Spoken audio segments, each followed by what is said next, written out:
Welcome into OutKick the show. I am your fearless leader, Clay Travis. I hope all of you are having fantastic Wednesday. I think it's Wednesday. All the days run together. I believe it is, in fact, Wednesday.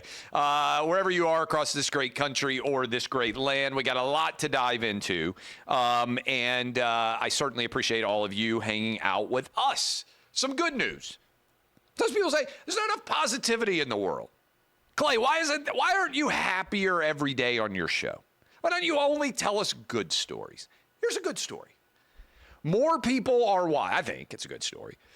More people are watching the NCAA men's and women's tournament than has ever been watched before in the history of the NCAA men's and women's tournament. I've got a thesis for you that I haven't heard very many people others share. A rising tide is lifting all boats.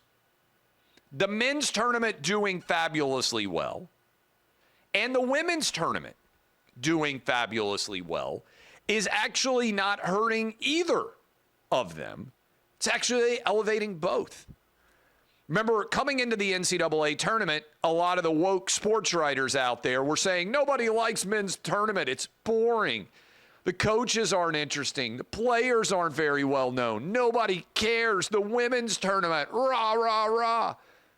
And then the ratings came out and the men's tournament is crushing the women's tournament, as always happens. But actually what's occurring is that both are setting all-time record highs.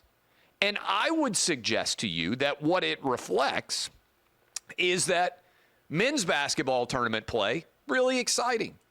And women's basketball tournament play, really exciting. And that, if you like one of them, the cross-promotional value of the other makes you aware in a way that maybe hasn't happened in the past that both are going on simultaneously. Adam is here in studio.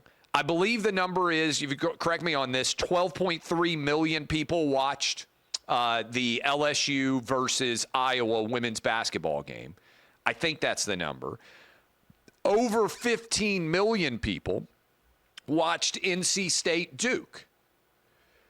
NC State Duke, let's start here, a men's Elite Eight game that got, I don't think, that much promotion, outrated every single NBA Finals game last year.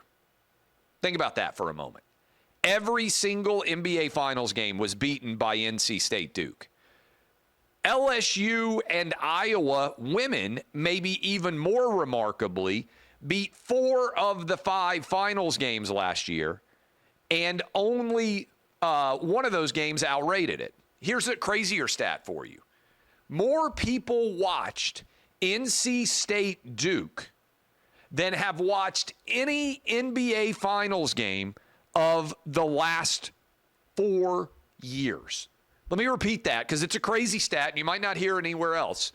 A college men's game, NC State and Duke, outrated every single NBA Finals game of the last 4 years. And it's not a title game. It's just an Elite Eight game. If I gave you all that data, which I just did, and if you were an honest purveyor of truth and just interested in asking intriguing questions, based on that data, people love college basketball. NIL's not harming things. In fact, college basketball, men's and women's, has never been stronger than it is this year. Now, I have a bunch of theories about why that is. I'll give you one of them. I think in an era where everything is getting siloed, I think there is a desperate desire for people to come together and share things that they can talk about. In other words, you may or may not have gone and watched Barbie. You may or may not have gone and seen Dune 2. Those are big movies. You probably watch different television shows, but you can still come together and talk about a big sporting event and not have to really say anything about yourself other than you like watching competition. I also think, and nobody else is really talking much about this, I think sports gambling has been hugely beneficial overall to sports ratings because it gives people more of a stake in an entire game. And I know all gamblers innately understand this, because how many of you out there right now, I bet if you're watching or listening to this, you have watched a game that was long decided in the score to see whether or not a team covers or whether or not a total hits. I think if you are a gambler, you are more likely to stay fully committed to a game, even if it's not close and even if the outcome is already decided. There are a lot of games in my life that I've been sitting there on the couch, sweating out the close of a bet when the game's been decided for an hour and a half, right? And I bet a lot of you are like me with that. I think that also factors in. But why isn't anybody talking about college men's basketball and women's basketball setting all-time highs for viewership? Literally never have more people watched. And the NBA is not even close to its all-time viewership high when Michael Jordan was winning in 1998, his final championship with the Chicago Bulls. I remember the NCAA tournament in 1998 being very popular. I'm old enough to have filled out brackets in 1998. I'm old enough to have filled out brackets before everybody did it online. The NCAA tournament has always been popular. Caitlin Clark, I'll talk about her a bit in a moment, but I think certainly she is kind of the Ronda Rousey right now of women's college basketball. People care about her. They don't care as much about the sport, but we'll talk about that in a moment. You could maybe even say she's the Jordan of women's college basketball right now, not in terms of being the greatest ever, although you could make an argument. But I'll talk about that maybe in a sec. But the NBA is like 75% off of its all-time highs. That is 3 of every 4 people that were willing to watch the NBA when Michael Jordan played are not watching the NBA Finals today. Yet college basketball is still setting all-time highs with men's and women's. Why is that? Why will no one talk about the fact that the NBA, courtesy of LeBron James, Adam Silver, Greg Popovich, Steve Kerr, and the entire social media era, why will no one talk about the fact that the NBA destroyed the brand that David Stern, Michael Jordan, Larry Bird, Magic Johnson built into a colossus? Because it requires acknowledging that going woke is destructive to brands. You've seen it happen with Bud Light, but I would argue that the NBA was the first Bud Light. In fact, I've written a huge, long article on it. I would encourage you to go read it, but I would ask you, why is nobody else talking about this? They're fine pitting the identity of, women's basketball is more popular than men's basketball now. The stars of women's basketball are way more. Why is nobody saying, actually, all of college basketball is way more popular than the NBA? Why is that the case? Wouldn't that be the logical question that you would ask? I'll tell you why. Because men's versus women's NCAA tournament is identity politics. That's what sports media members love. Let's talk about identity politics. Women are better than men. Hey, in all facets of life. And the best people of all are men with penises who pretend they're women. That's how this works. But if you had to argue, college basketball is actually way more popular than the NBA, then you have to acknowledge that a predominantly black male league has failed because it's embraced the same politics that the sports media wants every athlete to embrace. That's more challenging. Just ask you that. Tweet it to people. Tweet it to all the sports media people out there. Hey, how come you're so focused on the women's NCAA ratings or the men's NCAA ratings? How come you never compare it to the NBA? Because the data shows people love basketball. The NBA has managed to destroy itself. It's a really interesting story that should be incredibly captivating for anybody who cares about business, markets, anything. That's what they should be covering. By the way, Crockett Coffee. Your boy now has a coffee company. I had a pants company. Didn't go so well. I had a media company. It went well. I sold it to Fox. Now I've got a coffee company. And if you'll give me a pause here, I'm going to take a delectable sip of Crockett Coffee, which you can purchase every single day on crockettcoffee.com. If you love America, Crockett Coffee should be the coffee that you consume. Delectable. Absolutely fantastic. I want to tell you about Caitlin Clark, CrockettCoffee.com. I want to tell you about Caitlin Clark. Caitlin Clark is doing for women's college basketball what Ronda Rousey did for the UFC, and to a certain extent what Jordan did for the NBA. She is bringing in people who would otherwise not be interested at all in the sport and watching because of her. If Iowa beats, I think they play UConn. If Iowa beats UConn in the Final Four, and if South Carolina wins and advances the championship game, a lot of people will watch. If UConn beats Iowa, a pinprick of the number of people will watch. Caitlin Clark has already announced she's going to the WNBA. She is not going to be back next year for college basketball. So the question I would ask you is this. What is the lasting legacy of Caitlin Clark in women's college basketball? And is this really a situation where the sport is going to continue to skyrocket?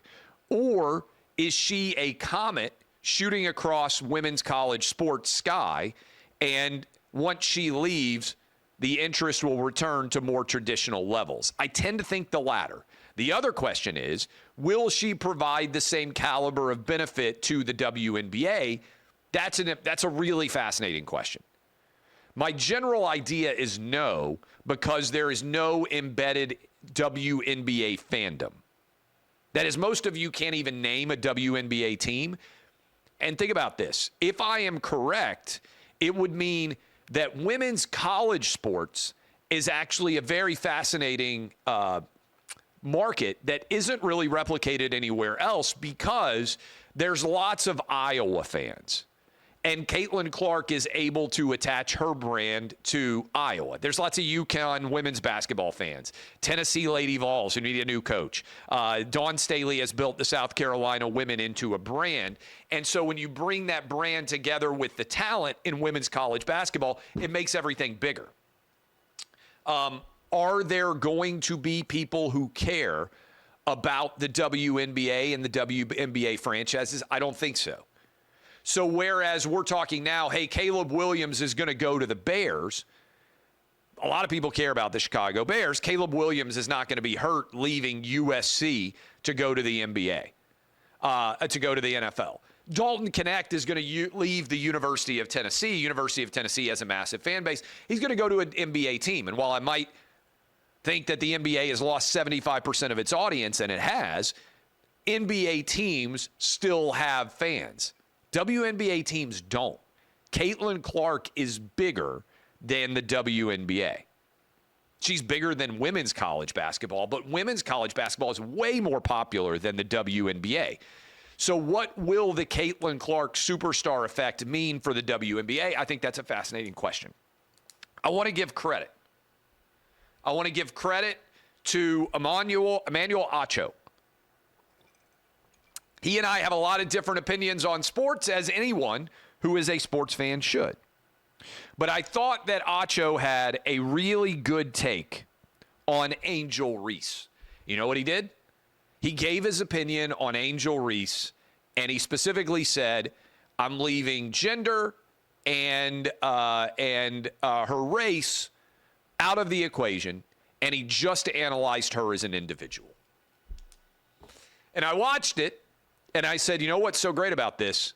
This is how all of the 80s, the 90s, and the 2000s were before social media took over the discussions that we have in the world of sports. What do I mean by that? I mean that all that mattered was you. We judged your performance in sports. We didn't ask, what's your race? We didn't ask, what's your religion? We didn't ask, what's your gender?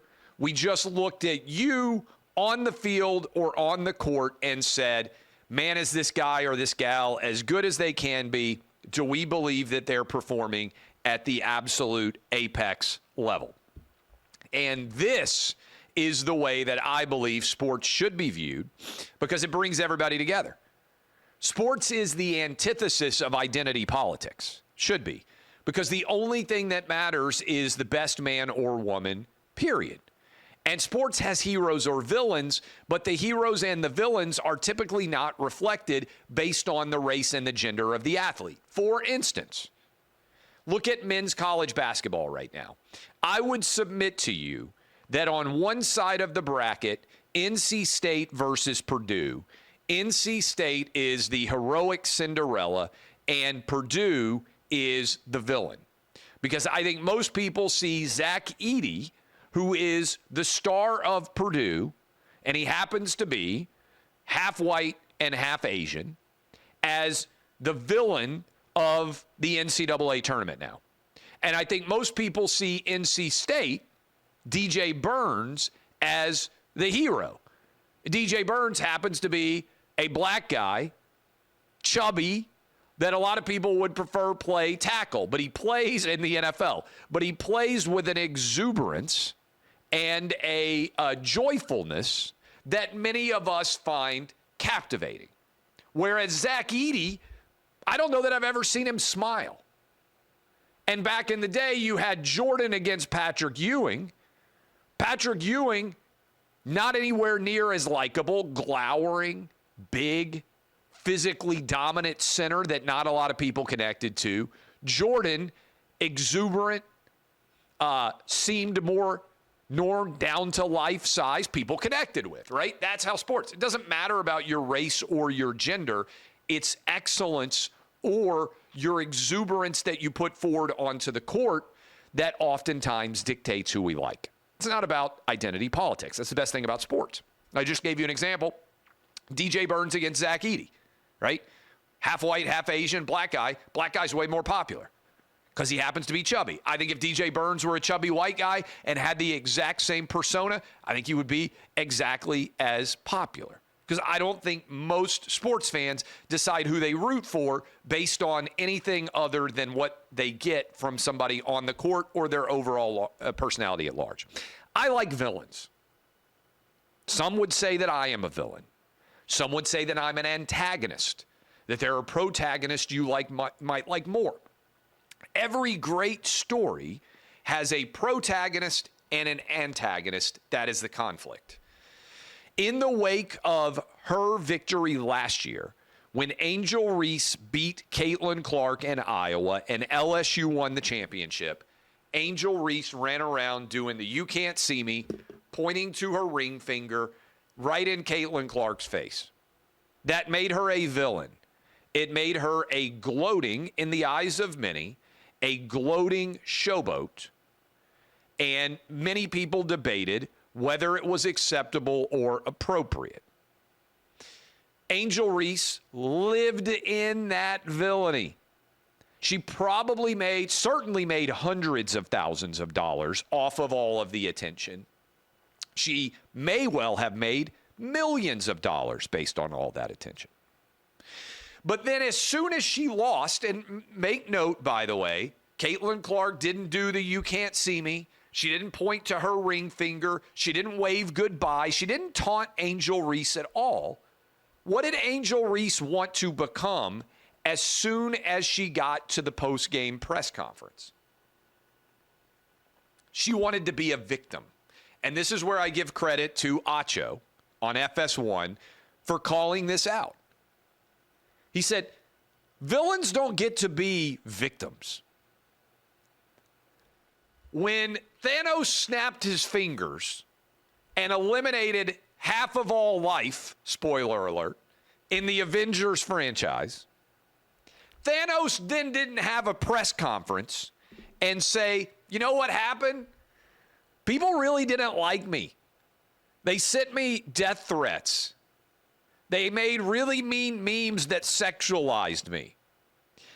If you're the villain, people are going to be mean to you. And let me just say this. Nobody has a great deal of sympathy for the villain. You got to own it. I don't remember Reggie Miller back in the day sitting down at a press conference and saying that people were too mean to him. Okay? You can't be the villain and the victim. Those two roles don't go together. And I love villains. I loved Reggie Miller back in the day. I think one of the problems with sports today is because of social media, so few people are willing to be the villain because people say mean things to them online. And I got to say, online is toxic. I don't want my kids on social media. We didn't allow and don't allow our kids to get a phone for the first time until they're 14. And then in our house, we're trying to set the standard. The kids are smarter than we are. That you don't get to have a social media account until you're 16 years old. I don't know if we're going to be able to hold steadfast to that, but I think that social media is toxic for many people. And I don't think that you can claim, oh, people are super mean to me online, because there's also a lot of positivity out there. And it's also all fake. I don't care. Like, the reason why I built OutKick into the brand it is, and the reason why Crockett Coffee did over $20,000 in sales is in the first day, is because people like or dislike me. And sometimes they might say mean things to me. I get it. It doesn't really, I don't think, impact me. You can say, like, I'm a little bit strange in that respect. I tend to remember the nice things and immediately forget the mean things. But you can't be a villain. You cannot be a villain for purposes of social media and your public persona in general, and then lose and claim, oh, I'm the victim. I think that Angel Reese will come to understand that. But I thought it was a great post, a great take by Acho. Another story out there. Stefon Diggs to the Houston Texans. Buffalo Bills are sellers, and right now we have got buyers in a big way in Houston. What's going on here? I think this is a function of salary cap. When you are a stud quarterback and you eventually get a $50 million contract, as all stud quarterbacks do, it detracts from your ability to continue to build around the star quarterback with high-priced receivers. We already saw the Chiefs go through this. Chiefs traded, to me, there's a direct analogy here. Chiefs traded Tyreek Hill to the Miami Dolphins. Chiefs have continued to dominate. They've won, 2 straight Super Bowls? I think I'm right about that, since they traded Tyreek Hill.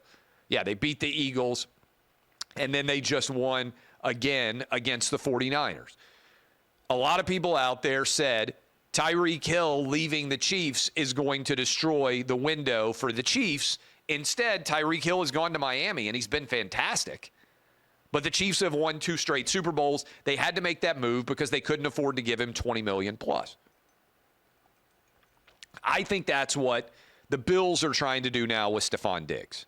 So you have the Bills, because of the cost of their stars, now having to rebuild with younger talent around Josh Allen and try to prolong the window that way.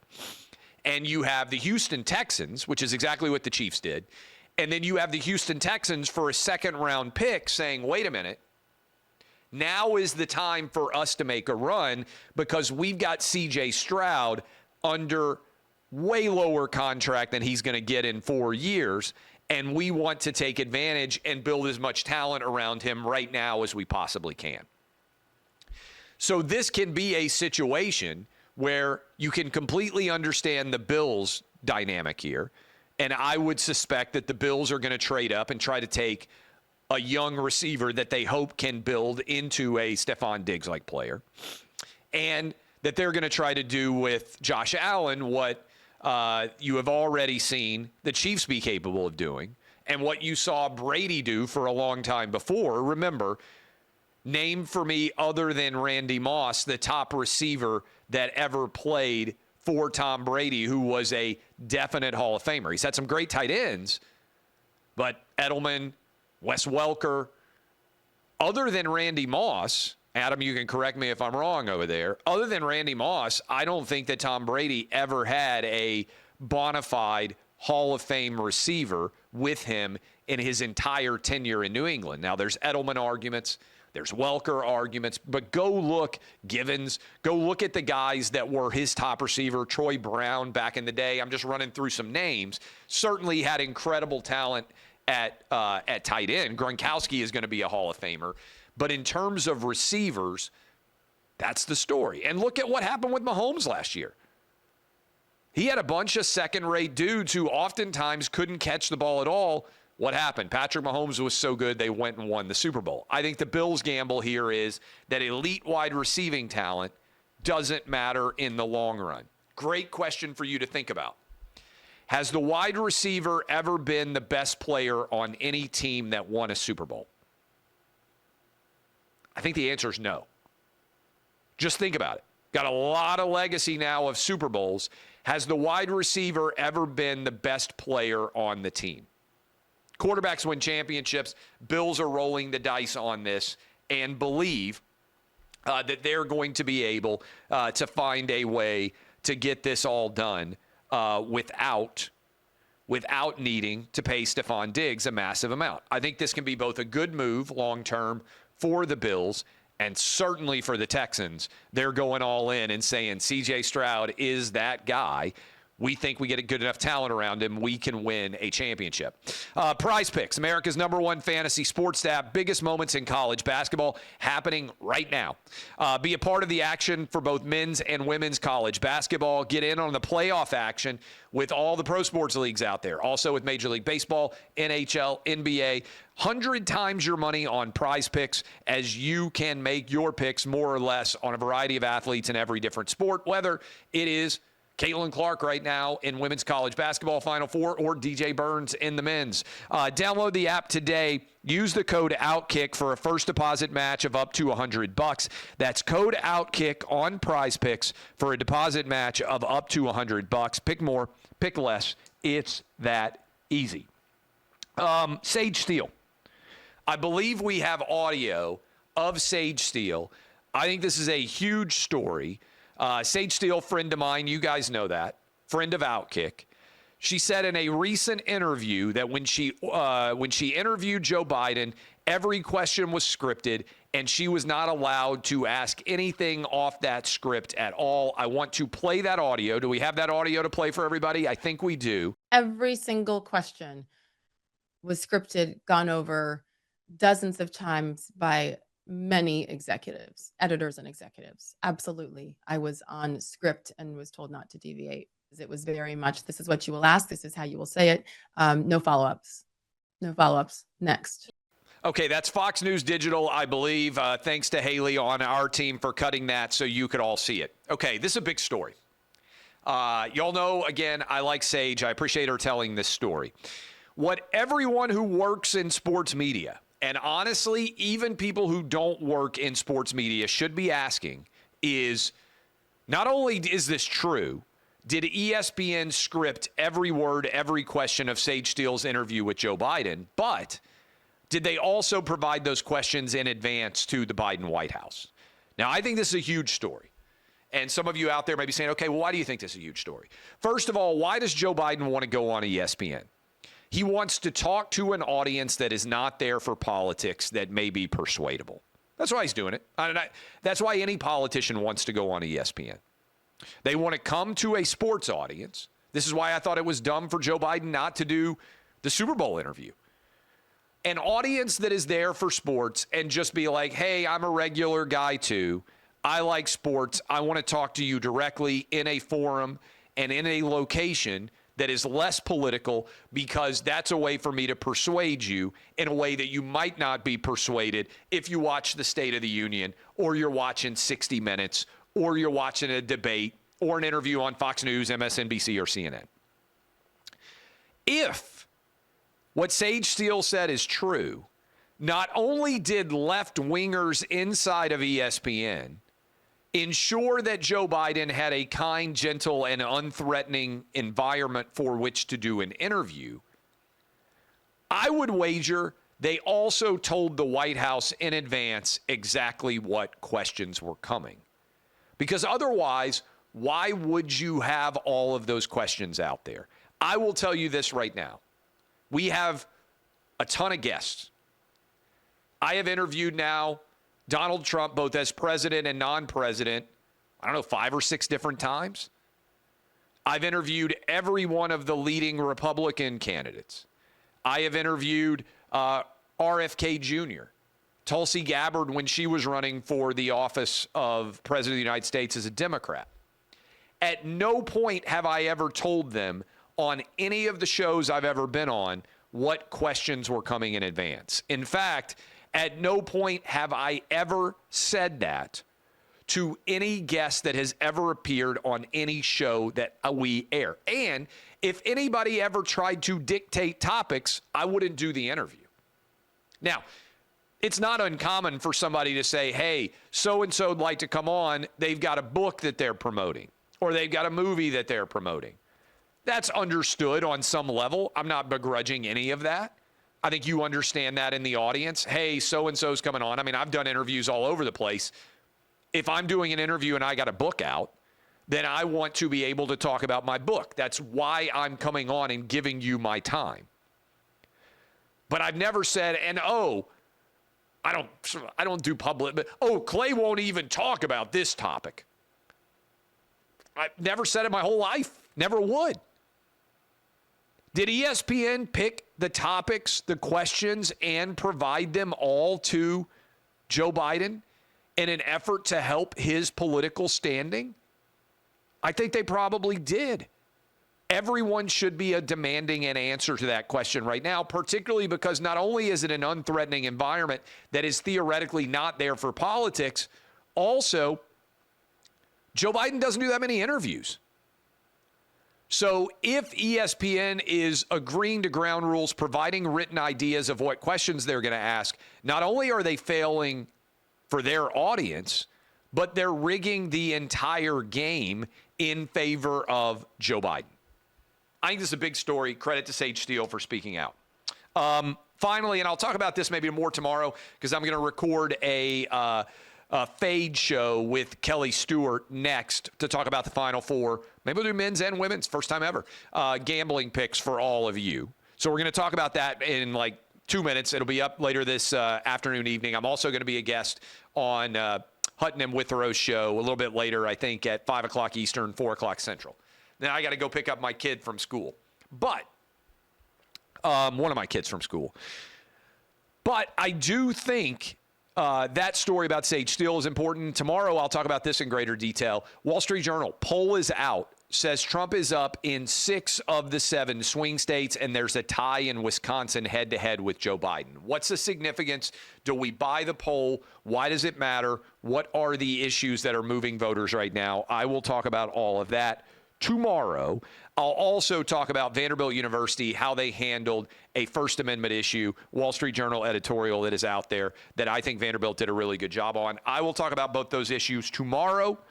I'm going to rip this page off and set it down directly in front of me. I have starred those 2 issues to ensure that I talk about them tomorrow. I appreciate all of you. As always, my name is Clay Travis. This has been OutKick, the show.